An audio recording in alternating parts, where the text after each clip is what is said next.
Guitar's my first love, basically. It's something that, you know, I've been playing since I was like 6 or 7 years old. And I kind of thought that I'd done the orchestral thing pretty much. Not as far as you can go with it, but I'd done it enough to warrant a big change for me, you know. And I just very simply wanted to replace the drama of a lot of what I do with guitars. It's that simple, really, and just see actually what happened and be quite brave about it, and don't worry about actually turning the guitars up, you know. And yeah, I found that there was a lot you could do with guitars instead of just using a string section, which is fairly obvious, really.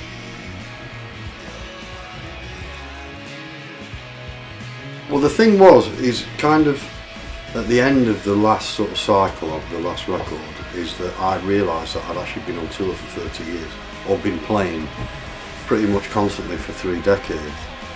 And I said to myself, right, I really need to take a year out where I'm not going to do anything but be a husband and a dad and a dog owner and, you know, all those kind of things, chop wood and, you know, feed the fish.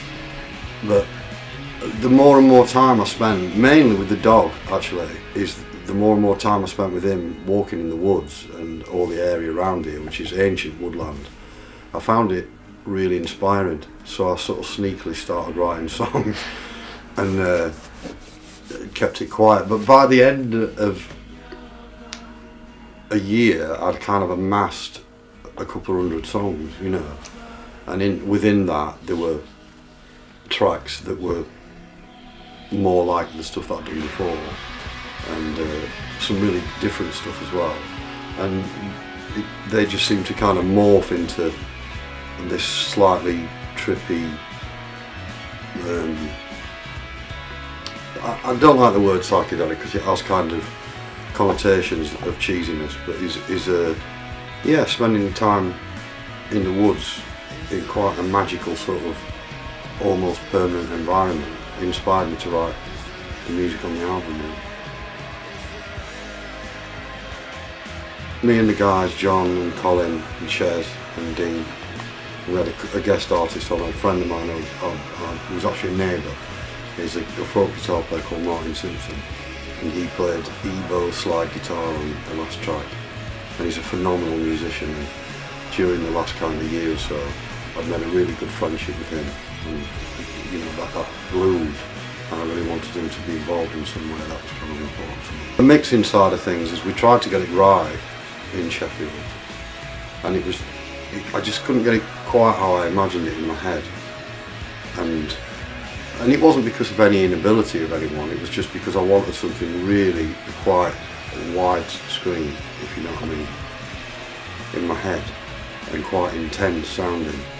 And I got introduced to a guy called Alan Mulder, who's a phenomenal talent, and he managed to kind of see to fruition what I had in my head, and it was quite easy to communicate with him what I wanted, and yeah, I think he did a fantastic job actually.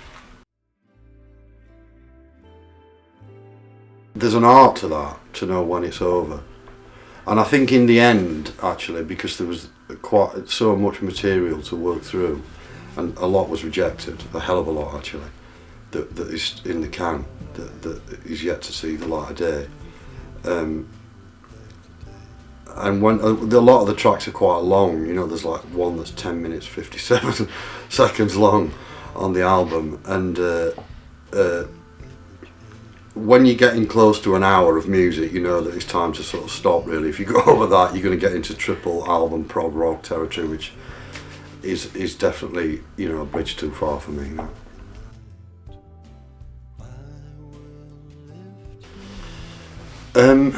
I mean, it is an area in Sheffield, Sky Edge, and it's a place that's got a lot of history.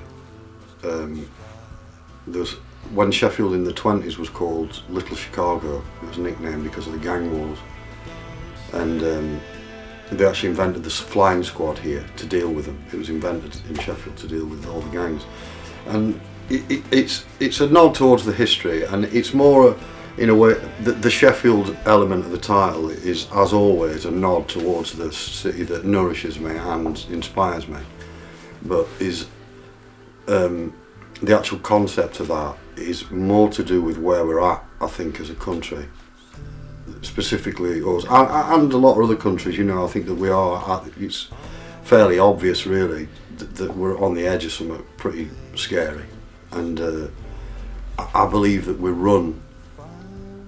our country's run by idiots, basically, but very greedy idiots, and I think that what they're doing at the moment is really, really dangerous, and I lived through that as my childhood, along with a lot of people who'll be watching this. They lived through the Thatcher years and all the devastation that brought us all, and I think that they're kind of continuing to dismantle the country, that they're sort of, if Thatcher kind of dismantled the roof and the walls, you know, and Tony Blair can kind of help to get rid of the furniture and the carpets and the pictures and the fixtures and fittings, then this lot are doing the foundations and whatever the girders and RSJs that are left, and that they seem to be systematically asset stripping anything that we've got of value. And the title track, Standing at the Sky's Edge, is about three kind of characters, of which I knew them all, partly when I was growing up through that period of time, and their names have been changed out of respect to them, but is that they all were real events, you know, that actually happened, and they were pretty savage. And also, you know, in Sheffield we create knives and forks, and quite brutal knives. We make surgical equipment, and when I was a kid, my granddad had given me a pocket knife to just carry around with me for whittling wood or chucking into a tree or whatever, you know. And we were kind of taught not to stab people with it, and you know, that was fairly obvious to my generation. I mean, not everybody, that's a generalisation, but us as kids, it wasn't like a big deal to have a knife, a pocket knife. But these days we've got such a brutal kind of knife crime problem that I'm finding it really hard as a Sheffielder that comes from a tradition of making these things. Why? I struggle really, really hard to find out why. If someone carries a blade, basically, there's a few people who carry it out of sheer aggression, but there's a lot of people that carry it because of fear. And why people are afraid is because we're not led properly. You know, it's that simple, really, to me. You know, and I got to be the ripe old age of 45 this year, and I had a 45 RPM party actually, where everybody could bring their favourite Saturday single. It was a good laugh. Yeah.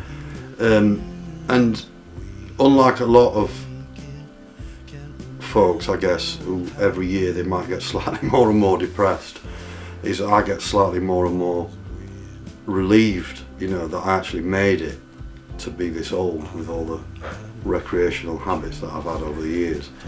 That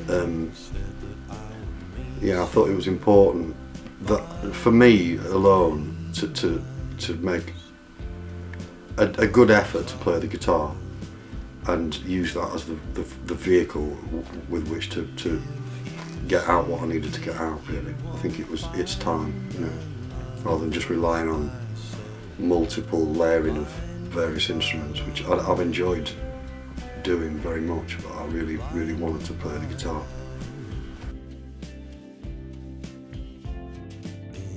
Brilliant. Absolutely fucking brilliant. Yeah. Yeah, it's a big guitar record, but without kind of, there's no spandex or putting your feet on monitors or any of that. It's not like cock rock in any way. And playing the guitar can mean so much, you know.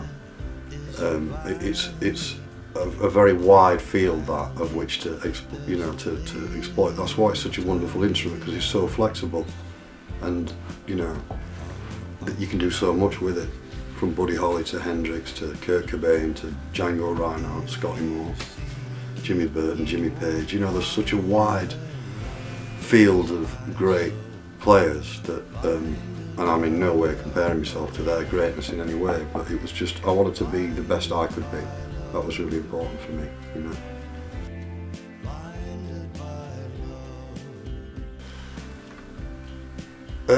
Not really. It wasn't like something I listened to this or listened to that. It was kind of, again, it was like things that I'd absorbed when I was younger. A lot of 60s stuff, garage music and the 34 elevators and electric prunes, and aware that kind of had gone before me, but I really felt that there was a lot more to that you can, to be said, you know, and just to let rip a bit, I guess. I've not grown my hair or anything like that, or a beard. Not fundamentally changed the way I sort of look or anything like that, but it's all to do with your thoughts, to me. It makes a lot of what we are, and just what your inner thoughts are, and I really tried to work on those in that year off as well, to just sort out the internal workings of how you feel about things, you know, and get those straight in my mind. I think that was something that was really important.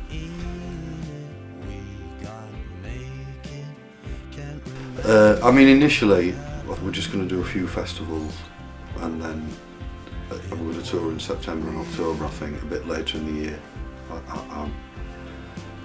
I'm itching to go, but I'm in no rush to get back to the madness of it all. I've enjoyed writing this record and walking in the woods with my dog and enjoying how life can be so uncomplicated for once.